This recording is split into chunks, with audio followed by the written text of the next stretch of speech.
Number 1 ایمان کے ساتھ ثواب کی نیت سے روزہ رکھنا، یہ اسلام کا چوتھا رکن ہے۔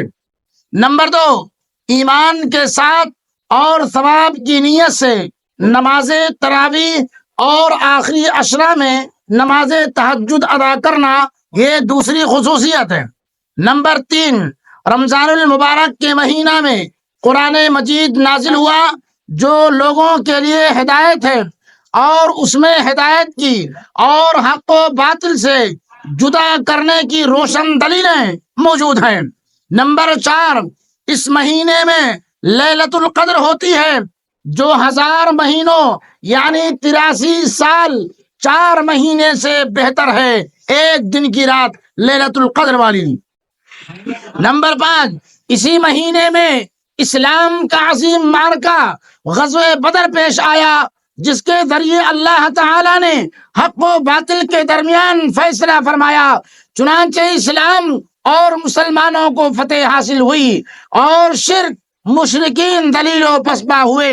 نمبر 6 اسی مہینے میں مکہ مکرمہ فتح ہوا اور اللہ نے اپنے رسول صلی اللہ علیہ وسلم کی مدد فرمائی، چنانچہ اس کے بعد لوگ جوق در جوق اسلام میں داخل ہونے لگے۔ نمبر 7 اسی مہینے میں جنت کے اور اللہ کی رحمت کے دروازے کھول دیے جاتے ہیں اور جہنم کے دروازے بند کر دیے جاتے ہیں اور شیاطین قید کر دیے جاتے ہیں۔ نمبر 8 روزے دار کے منہ کی بو اللہ رب العالمین کے نزدیک مشک کی خوشبو سے بھی زیادہ پسندیدہ ہے۔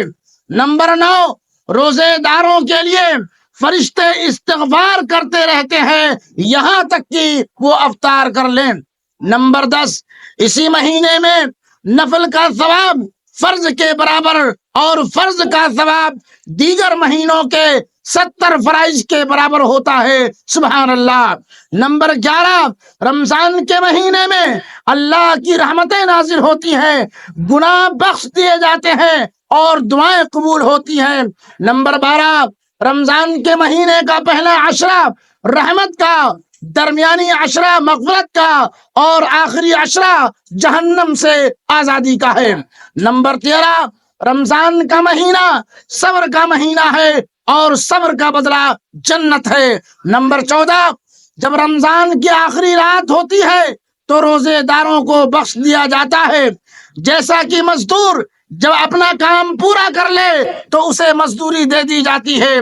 میرے بھائیوں، یہ رہی رمضان المبارک اور اس ماہ کی خصوصیات سے متعلق معلومات۔ اب آپ دیکھیں انشاءاللہ کل جو ہے لیلۃ القدر ہے۔